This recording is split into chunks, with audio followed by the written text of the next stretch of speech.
Okey, seterusnya. Soalan yang seterusnya nombor 21. Okey.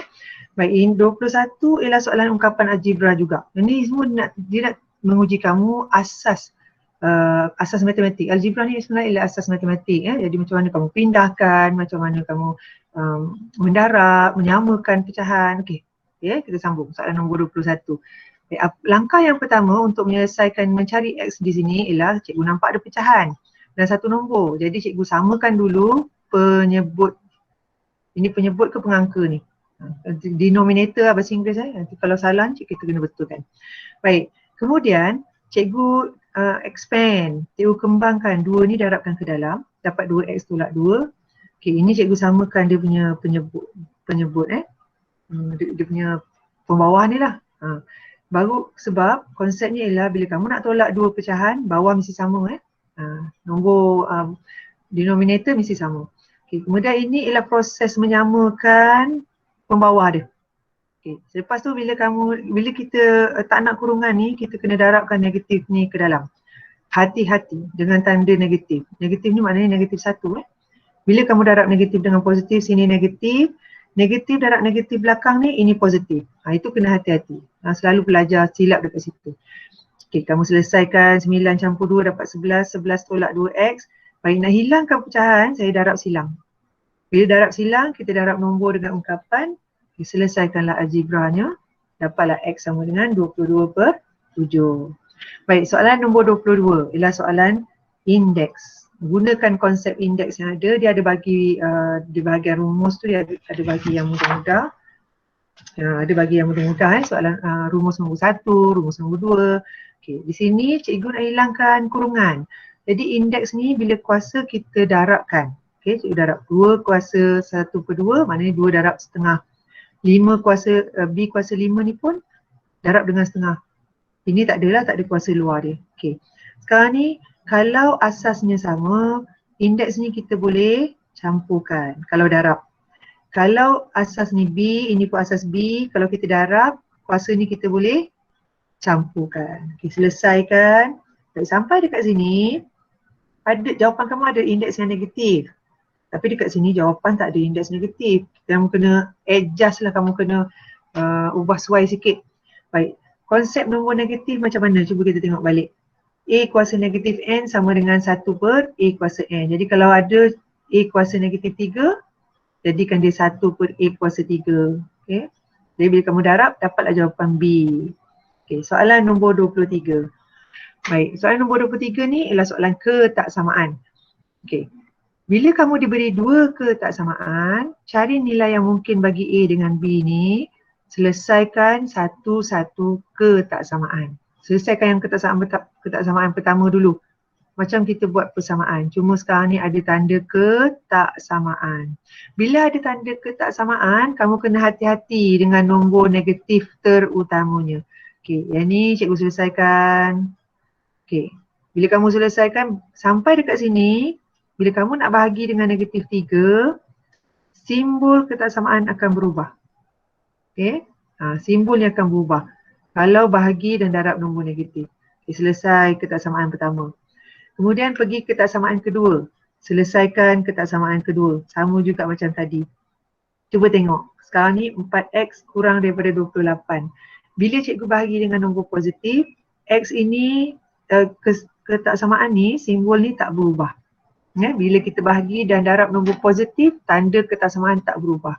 Okey, dah selesai ketaksamaan pertama. Dah selesai ketaksamaan kedua. Sekarang kamu lukis jawapan pertama, ketaksamaan pertama dan ketaksamaan kedua tu, lukis atas garis nombor. Kita nak bagi nampak.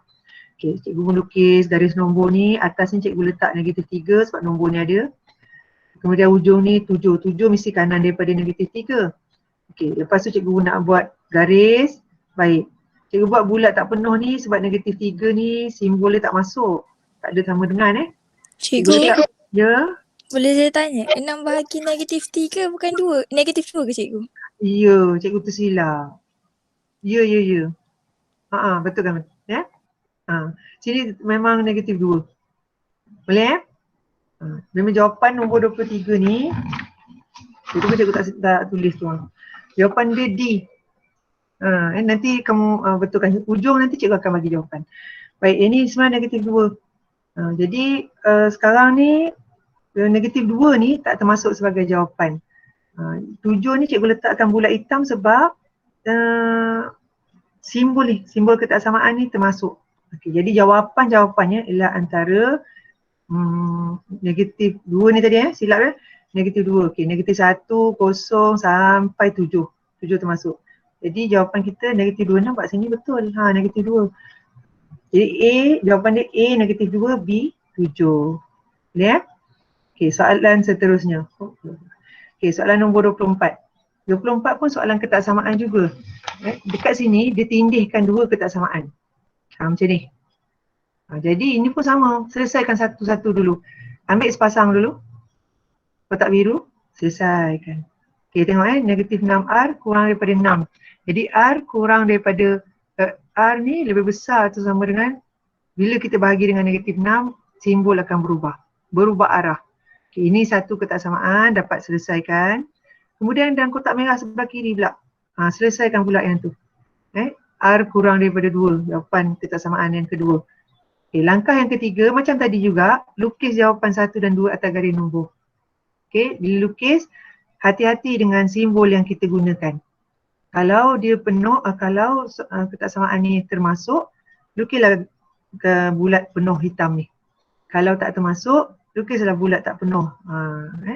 Jadi jawapan dia nak senaraikan semua integer yang memuaskan kedua-dua ketaksamaan ni, yang memuaskan ketaksamaan ini. Jadi dekat mana kawasan yang bertindih, ini negatif 1 termasuk jawapan. 0, 1, 2 bukan jawapan. Jadi jawapan kita negatif 1, 0, 1. D. Boleh Baik, nombor 25. Nombor 25 ialah soalan nombor 25 soalan statistik cartapai. Ini basic masa form 3 dia dah belajar. Dan soalan dia sangat direct.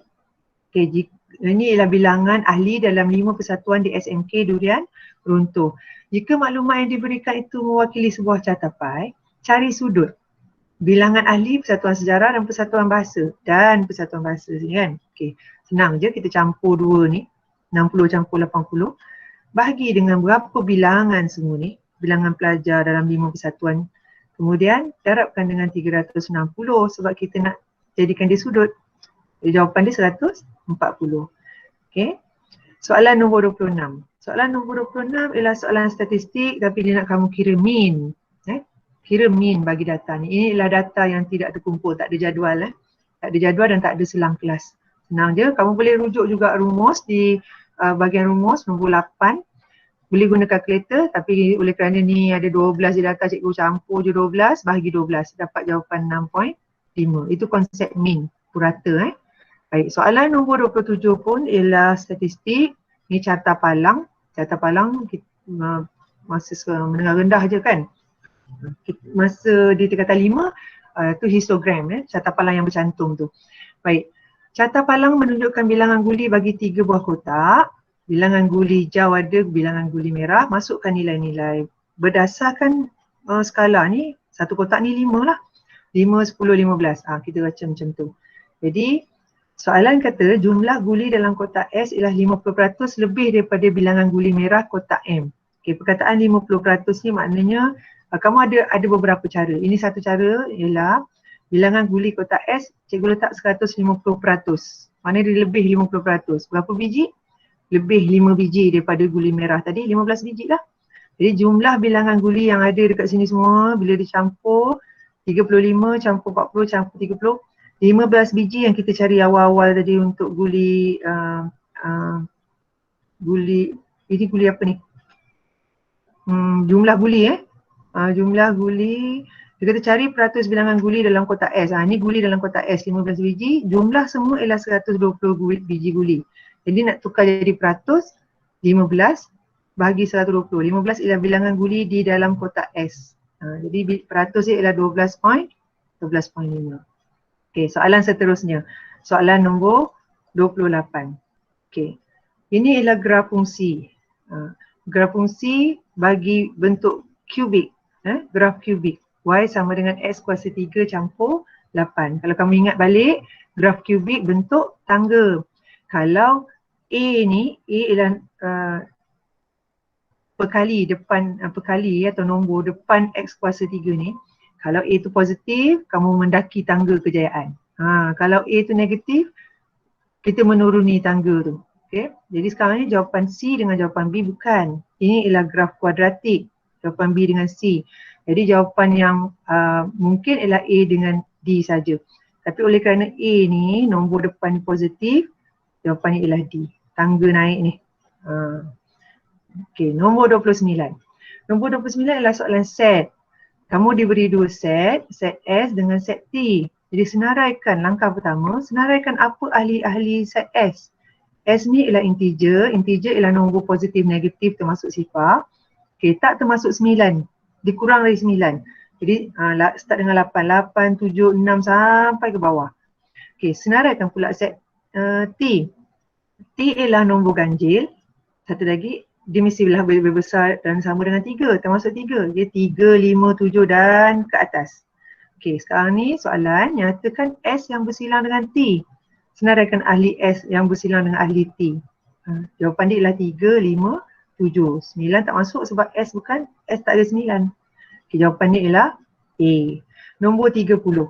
Baik, nombor 30 ialah soalan set juga.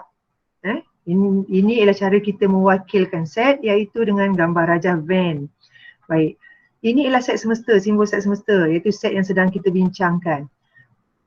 Set semesta sama dengan K kesatuan L. Ini sajalah cerita kita ni.